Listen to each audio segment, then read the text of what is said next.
నిన్న రేవంత్ రెడ్డి బావమరిది భాగోతాన్ని పొద్దున్నే బయట పెడితే సాయంత్రానికి రేవంత్ రెడ్డి గారు నాకు నోటీస్ పంపారు. నిన్న నోటీస్ కూడా ఎప్పుడు ఇచ్చారు? నిన్న రాత్రి దాదాపు 9 గంటల సమయంలో మా ఇంటి దగ్గర మా మెయిడ్కు నోటీస్ ఇచ్చి వెళ్లారు. నేను ఆ సమయంలో సిద్దిపేట నియోజకవర్గంలో నా ప్రజలతో వివిధ కార్యక్రమాల్లో పాల్గొన్నాను. అయితే నిన్న రాత్రి 9ంటికి నోటీస్ ఇచ్చి ఉదయాన్నే 11 గంటలకు రమ్మన్నారు. నేను హైదరాబాద్లో లేను.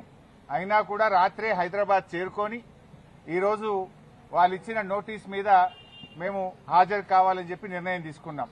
ఎందుకంటే మాకు చట్టాన్ని గౌరవిస్తాం, న్యాయ వ్యవస్థ మీద నమ్మకం ఉంది, తప్పకుండా వెళ్తాం. మేము ఏ తప్పు కూడా చేయలేదు, అందువల్ల భయపడము. ఈ రేవంత్ రెడ్డి తాటాకు చప్పుళ్లకు బెదిరే ప్రశ్నే ఉత్పన్నం కాదు.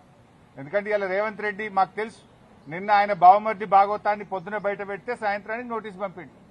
ఆ భాగవతం మీద కనీసం ఒక్క మంత్రి గాని ప్రభుత్వం నుంచి స్పందన కూడా లేదు. ఎందుకంటే మేము అన్ని ఆధారాలతో నిజాలు బయటపెట్టినాం కనుకనే ఆ సమాధానం లేక డైవర్షన్ టాక్టిక్స్ కోసం ఈ నోటీస్ పంపిండని అర్థమైతా ఉంది.